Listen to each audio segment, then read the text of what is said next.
So, your uncle. What's wrong with him? He's possessed. As in the devil? Something like that. He says a dark man is following him, watching him at all times. What do you make of it? It's nonsense, of course, but I'd be lying if I said it didn't bother me. You see, it runs in my family. Possession? No, Detective. Deteriorating melancholy. Practically every member of the Hartwood family is driven mad before they grow old.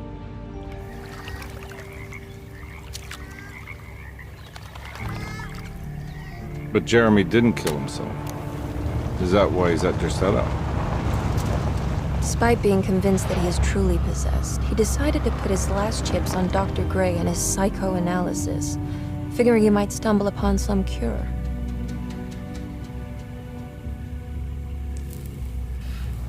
You mentioned the letter. I received a disturbing letter from Jeremy accusing the staff and all the other patients of being involved in some cult. And now they are also out to get him. Could it be real? Or is it all just in his head? It's a story he tells himself, Mr. Carnby. Anything to avoid the truth. Which is? That we're all terribly insignificant. That people mean so very little to one another. That there is no one out to get Jeremy Hartwood because he isn't worth getting. Here we are.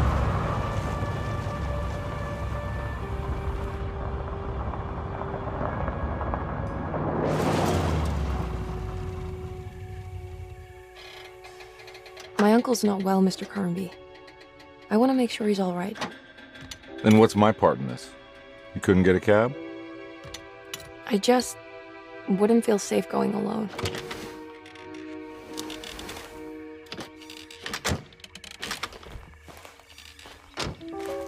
Did you bring a gun? Yeah. You think it'll actually come to that? No. But you might need to wave it around depending on how agreeable the staff will be. What exactly are we gonna do when we find Jeremy? I don't know. Let's just find him first.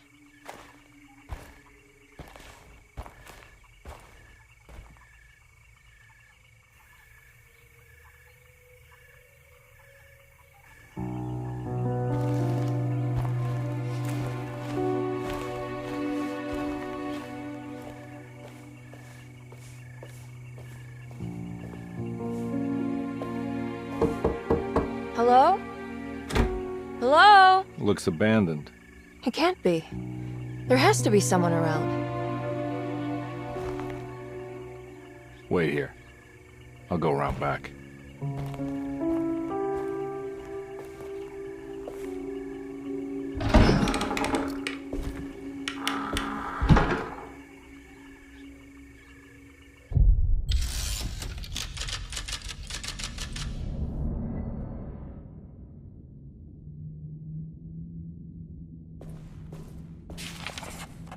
Derceto, the old plantation building, was ready to fall, but kept alive by some starry-eyed carpetbagger called Dr. Gray.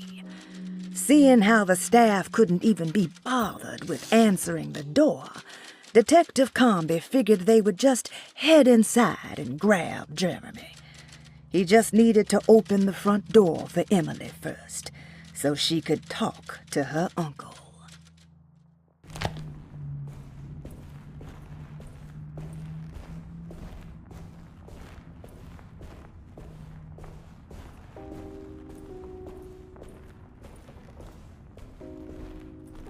Now what do we got here?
Nah, I'm not getting in there.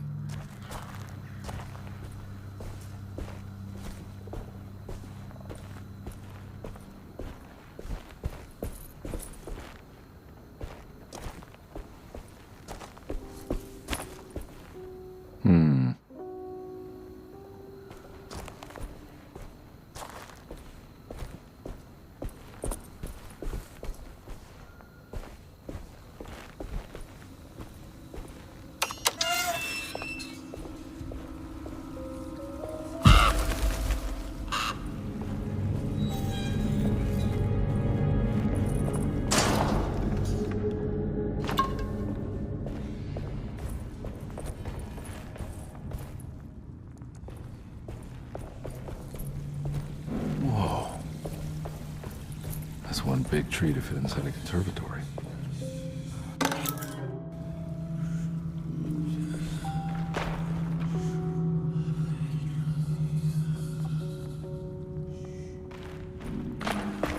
Huh? What?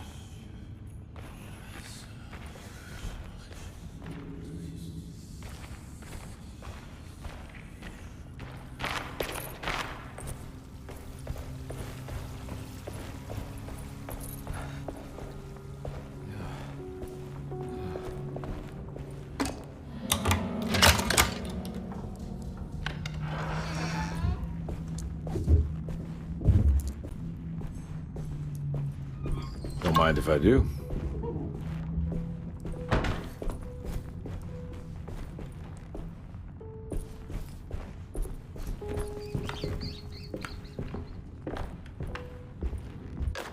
Every day your silence weighs a little heavier. It's been a difficult year for everyone, and many have lost all hope. I read in the papers about people suffering. Pictures of dust-covered landscapes without a drop of water. I wish I knew if you were still tending the earth or if you had turned your back against us. I have started to look for help elsewhere. I pray you will tell me if I am going down a path that you find disagreeable. With help from Baptiste and Charlotte, I found comfort in the practice of the voodoo. I have long been skeptical of that Caribbean cult, but it's been of good use to me. It seems all harmless in my book. I say some words dreamt up by the Creoles, and I carry around a small pocket of gris-gris.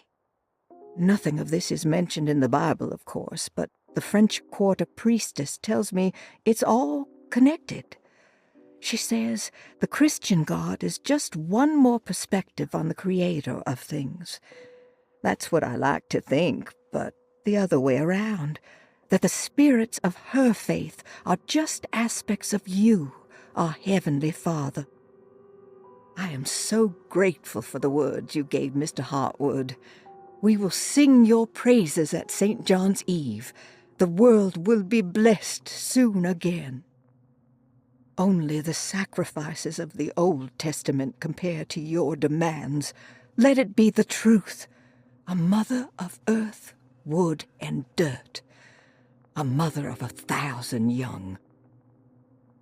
Sacred sand, $1. Black cat oil, $1.50. Devil shoestrings, $0.25. That makes $2.75, madame. What was that you were telling the doctor? A goat without horns. What does that mean? Ah, you must have misheard me, madame. I said no such thing. Please, I know I don't look like any of you, but I'm devout. I'm ready to do what it takes. Do not be so eager to sacrifice the few things you have left, madame. Now please, leave my store. A goat without horns.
key.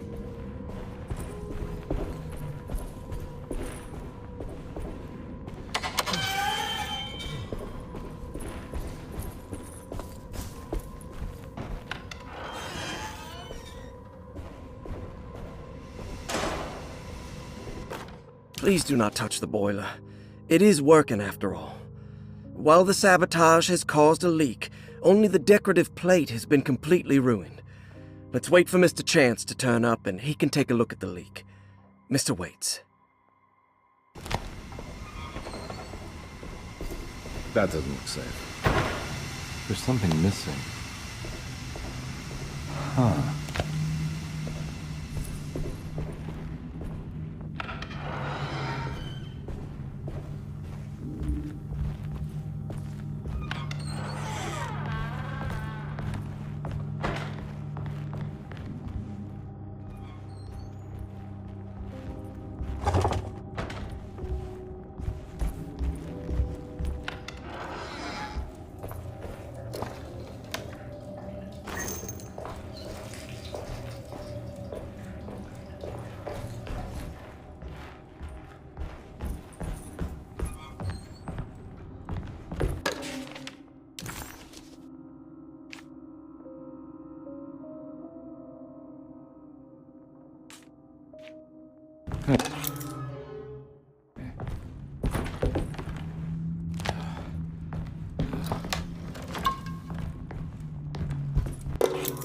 Sunday, June 22nd.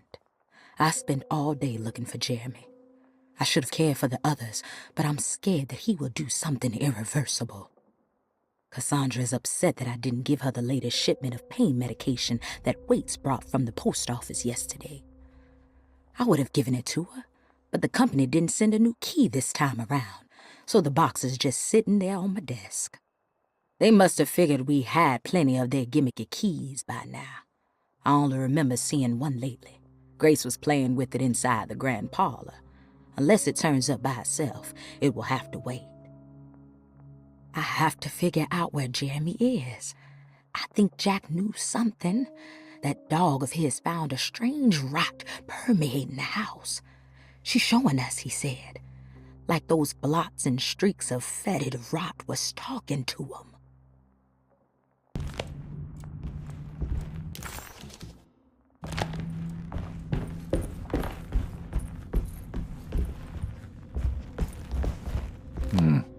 I need the key.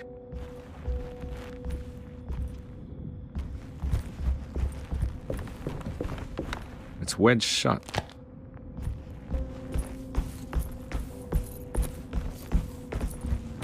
Looks important.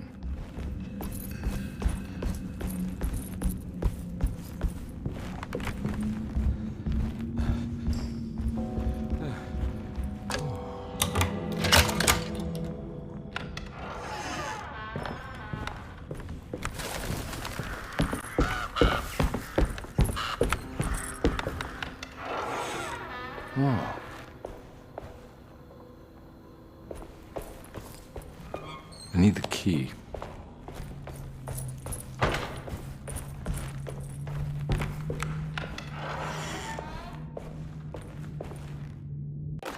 The Great Depression. President Hoover raises tariffs on over 20,000 imported goods in an act to protect American labor. Following the collapse of the Wall Street stock market on October 24 last year, American industry has suffered greatly. Thousands of companies have gone bankrupt and left a large part of the American workforce unemployed.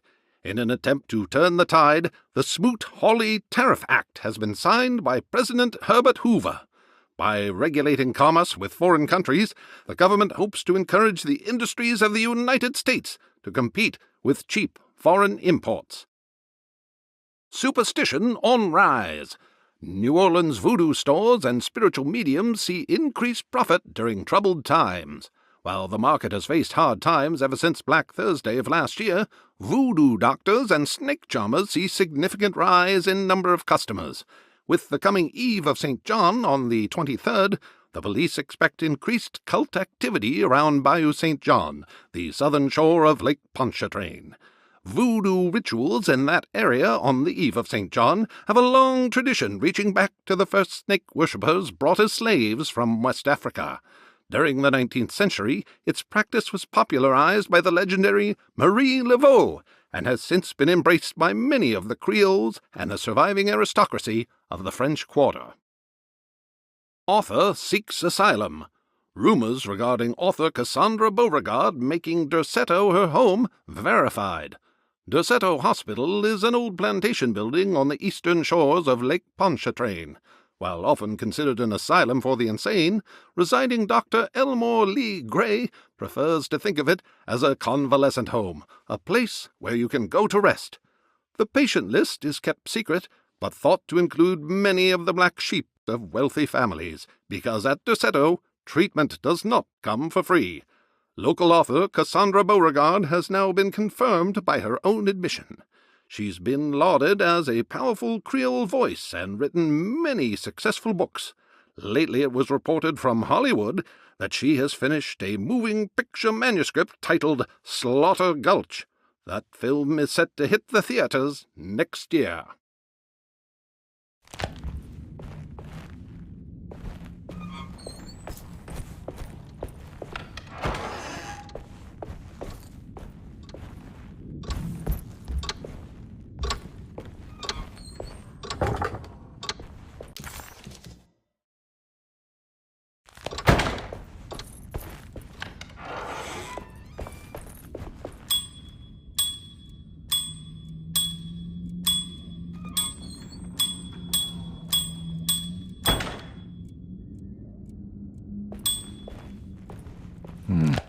I need the key.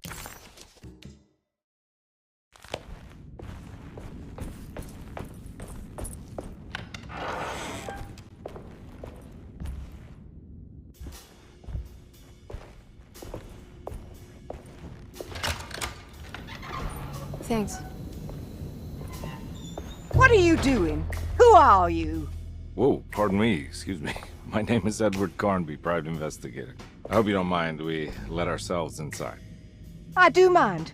This is private property. You can't just barge in here. I'm sorry about all this, but I'm looking for my uncle. It's urgent, and no one was answering the door. We can't hear you knocking anymore. None of us can. Who is your uncle, darling? Jeremy. Am I right? She has that Hartwood gloom, doesn't she? That's right. I'm Emily Hartwood. I just came to make sure my uncle is all right. Well, he is unavailable right now. You will have to come back another day. Unavailable? How? Is he sleeping? We can wait. He's lost. Don't I know you from somewhere?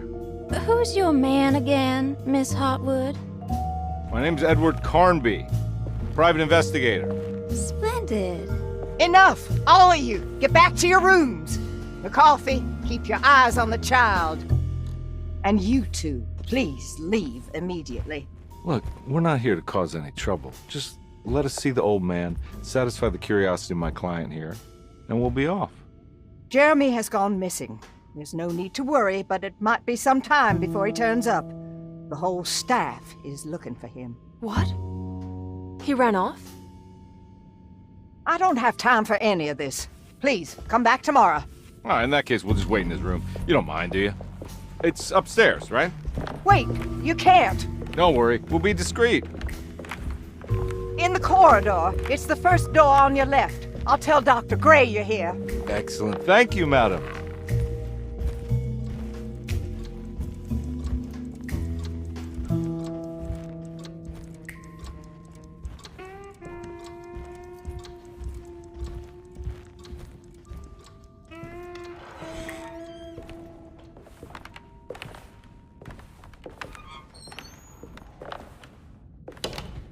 All right, here we are.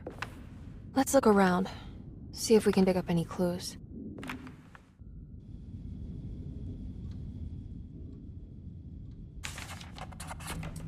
Jeremy had gone missing. The housekeeper said the staff at Derceto was looking for him, and that Detective Carnby and Emily should come back tomorrow.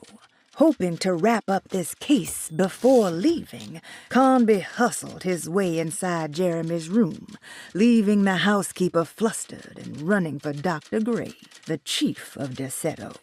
Having bought some time, this was the perfect opportunity to look for clues regarding Jeremy's disappearance.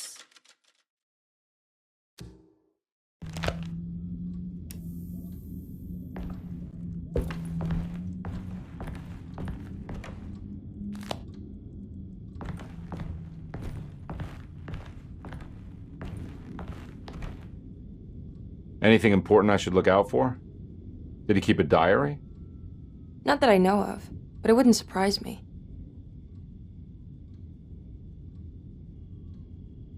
Quite the artist, your uncle. Paintings, sculptures.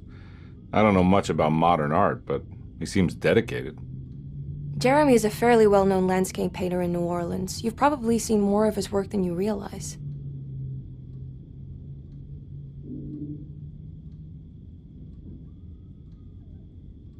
We should go talk to the doctor that the housekeeper mentioned. Dr. Gray? I suppose. Let's just do a little more digging first, okay? Sure, no rush.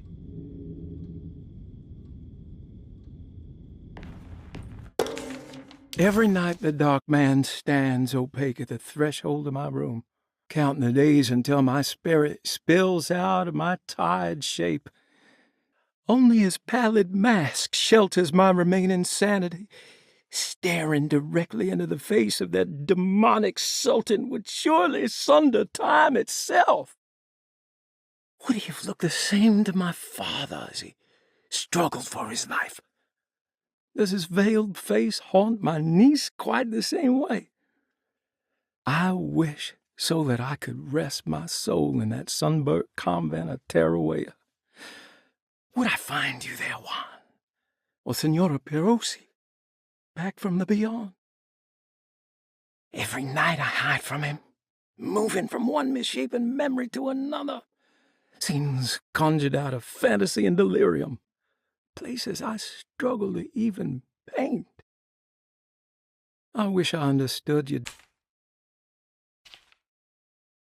Every night the dark man stands opaque at the threshold of my room, counting the days until my spirit spills out of my tired shape. Only his pallid mask shelters my remaining sanity, staring directly into the... How did you first come to understand such things, Senora? How did you know that the battered boil in the basement would lead me to Lafayette Cemetery?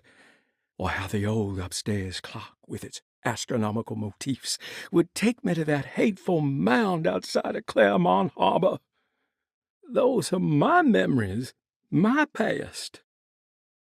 Is there perhaps a chance, if ever so small, for me to see Tarawea? Oh, I want that more than anything. Please, let my talisman take me there. Let me sit with Juan under his Bodhi tree. Despite having sold me that talisman, Miss Jackson, the voodoo priestess, revealed none of her secrets to me. That's why I had to travel to Tonka. Instead, she cruelly told Baptiste, my caretaker, that he would be betrayed and killed in the most awful way, that the one he loved would pierce his thigh with a sharp spear, and that he would be devoured by his own mother. What a terrible thing to say. The people of Derceto are becoming dangerous. They do not understand what they are doing.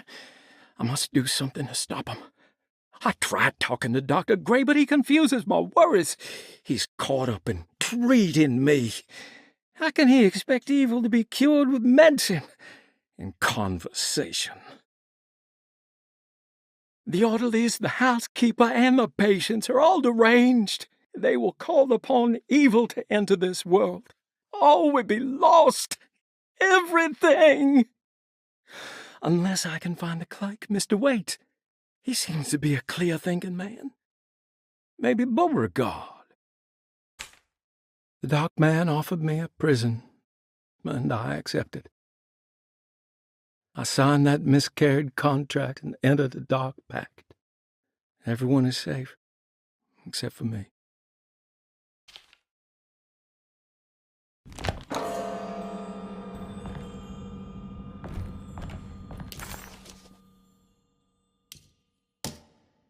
Carnby, why am I hearing from Gloria Allen that you got some job at the loony bin?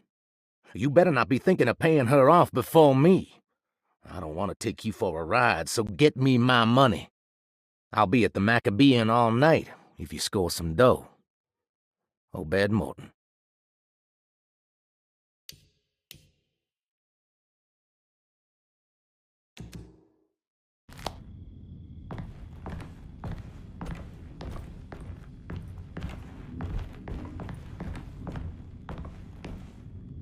I found a book full of peculiar notes.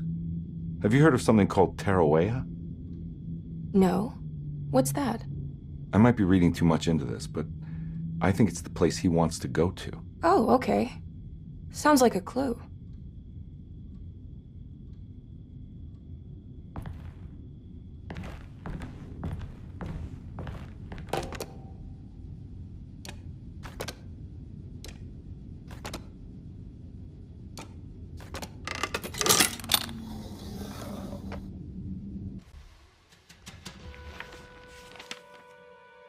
Hey, you know anything about this? Looks like some sort of talisman. No, I don't.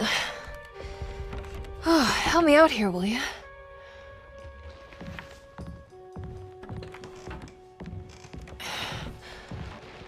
I would kill the guy to throw some of this stuff out. I'd be crazy too if I had this much junk lying around.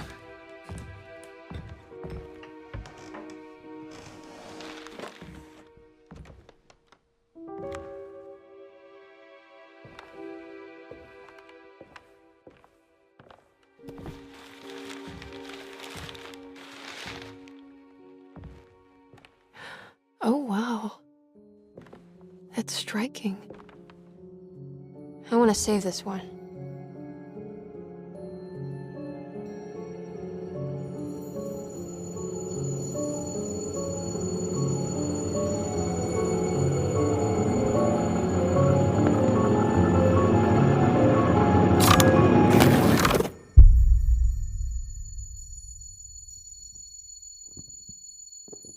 All right, come on.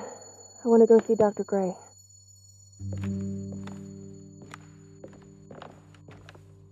Come on, let's go. Yeah, I'm coming.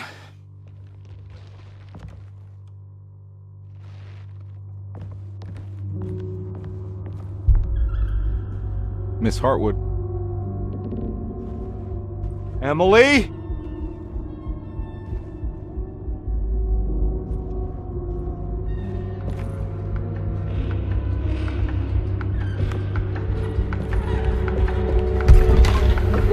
What the hell is going on? Where am I?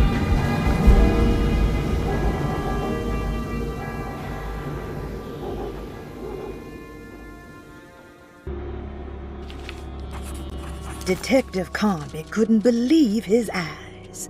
The French Quarter scene before him was dark and sinister. The only sign of life he could see from Jeremy's balcony was the light coming from a lone corner store.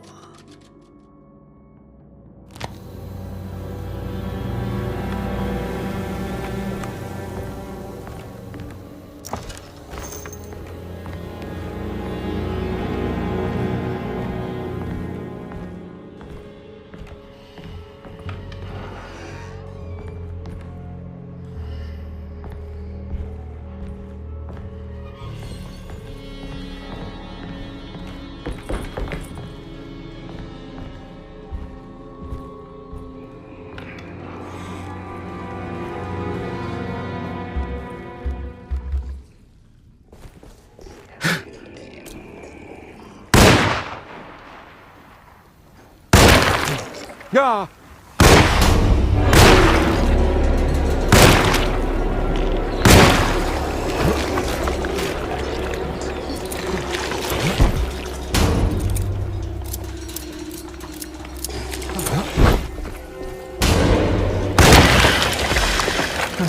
Detective Carnby had seen plenty of violence before, but nothing quite like this. What was that cursed thing?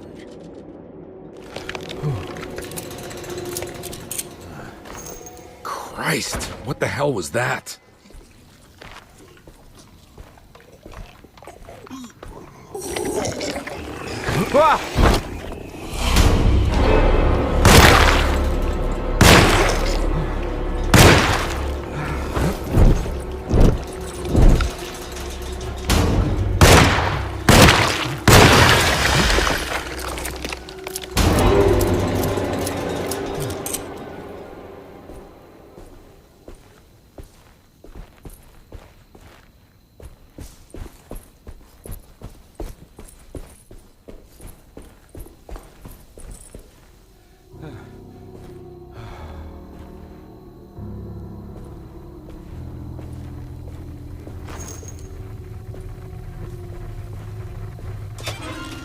I can't go that way.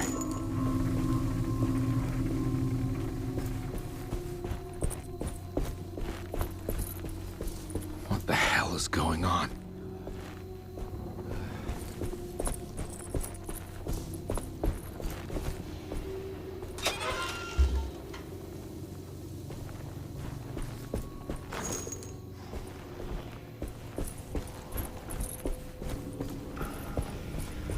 I can't go that way.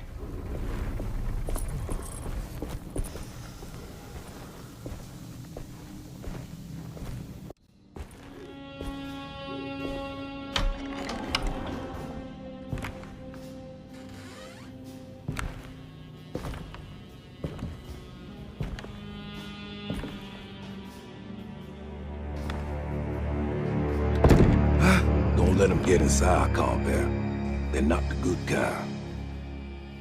Are you... Is this your store? There are no owners here. We both strangers in Jeremy's story. Jeremy did this. How? The pact with the dog man. Jeremy warned us, but we didn't think much of it.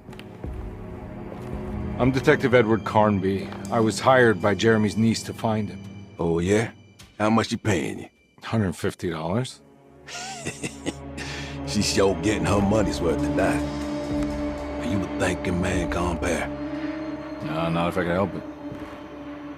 You know, I think Jeremy's hiding in a way we can't find him. He has this juju necklace that guides him.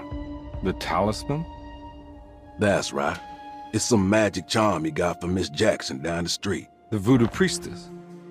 You know surprising things, Carnby. Yeah, the Mama Loa. Here, take the key. I locked the gate to save her place from all the ghouls and goblins getting inside. Maybe if you go there, you can find some clues to show you the way. Thanks. I'll have a look.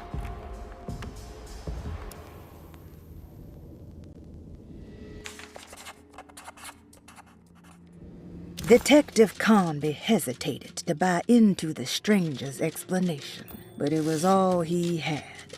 Baptiste, this mountain of a man, seemed to suggest that this other world they had been pulled into was built from Jeremy's scattered memories. It sounded crazy to him, but Carnby couldn't exactly deny the situation he found himself in. Baptiste believed Jeremy was able to move freely between worlds using a talisman he got from Miss Jackson, a voodoo witch doctor that made a good living from alleviating the rich from their ailments and their money.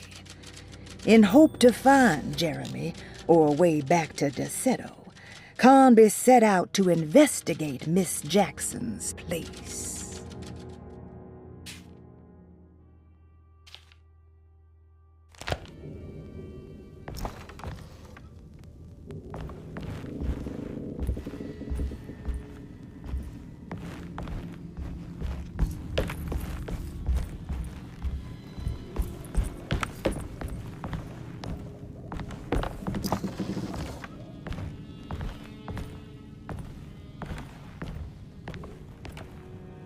You want to come along? Nah, I'm gonna stay here for a while.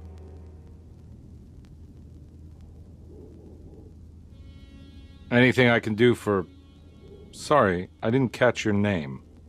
Baptiste. Just tell my sister Lottie I'm alright if you see her.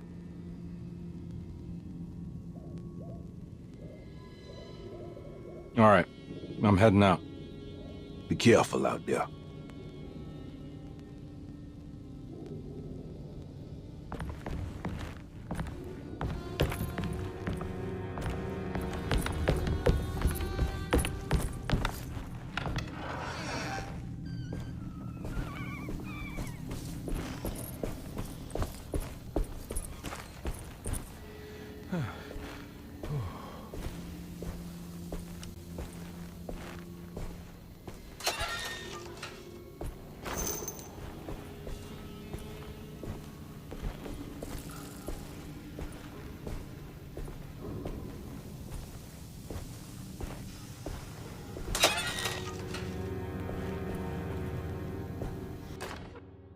Nice.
I can't go that way.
recognize this place. It's Miss Jackson's seance parlor.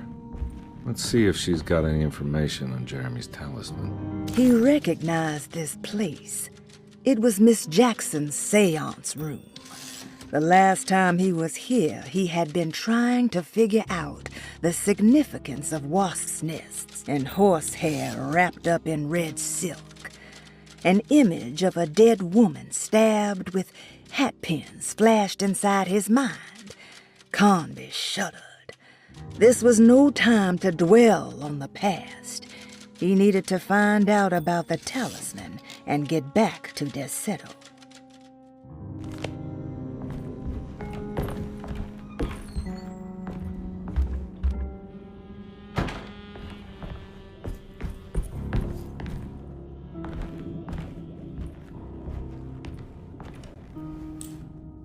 It's the talisman, like the one in the painting.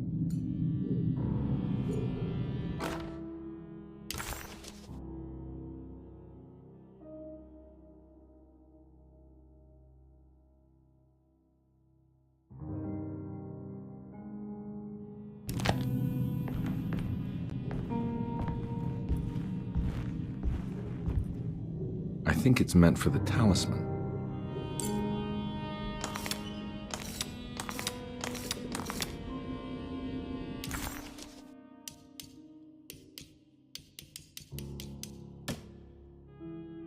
Talisman with black sunstone. An ancient navigational tool found inside a cheniere along the Bayou Tonk. The old grave was uncovered by oil riggers and said to have unleashed a vagabond devil that massacred its finders.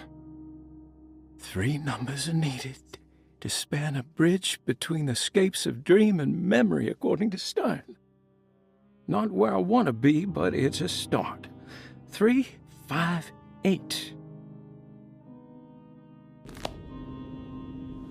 I think it needs numbers, like coordinates. Maybe there's something in Jeremy's notes.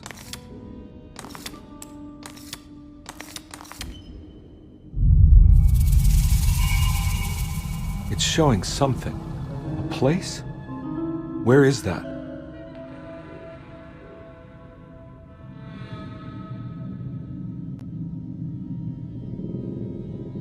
Huh.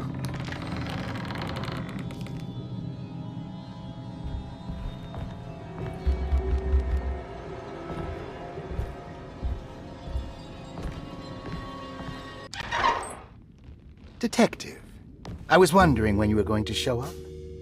Mrs. Thompson told me you were here. I understand you are working for Jeremy Hartwood's niece. Yeah, I guess so. I mean, you're not wrong. We came here for her uncle. I didn't expect this. You are Dr. Gray, right? That's right. You don't happen to have some identification, Detective. I'm not keen on having strangers prying into my business. Oh, Detective Edward Carnby, Decatur Street, New Orleans. Enjoying the Vieux Carré, Detective? Those old French quarters, the voodoo people, the gangsters. I'm sure you live an exciting life. Well, it's not quite like the stories, Doc. Just trying to make a living. Aren't we all making a living? Well, welcome to Derceto, Detective. I hope your time here will be useful. Now, what can I do for you? But why don't you tell me where I can find Jeremy Hartwood? Why wouldn't that make for a short visit? I wish I could tell you, but I'm afraid I don't know. A drink, Detective? Anything brandy. Oh, you do belong in the French quarters, Detective. Armagnac or cognac? You know, just give me the cheap stuff. I'm not much of a connoisseur. Having low standards is not a virtue, Detective. Let me see if I can broaden your perspective. What can you tell me about Jeremy? I wouldn't want to go into details about his condition. Doctor-patient confidentiality. I'm sure you understand. Sure, but he is crazy, and he's gone missing. Why? Here, try this. Ooh, it's good. Got a bite? It's called a sidecar. The trick is not to be afraid of the tartness of the lemon. Then, for goodness sake, don't overdo the triple sec. Okay, what can you tell me about Jeremy? Well, let me think. He is an anxious man, constantly worried about events not presenting themselves according to his model of predestination. He complains about things not being carried out in the right order, and that some things simply shouldn't be. Is any of this helpful to you? Not really. I was hoping for some direction where to look next. I'm sorry. I have nothing for you then. You should talk to my orderlies. They have been looking for him for a while now. I'm sure they would appreciate your help. Yeah, I ran into Batiste earlier. Come to think of it, he might have given me a lead. Oh, excellent. So your investigation is already underway. I'm gonna go, but I'm sure we'll meet again. Looking forward to it. Safe returns.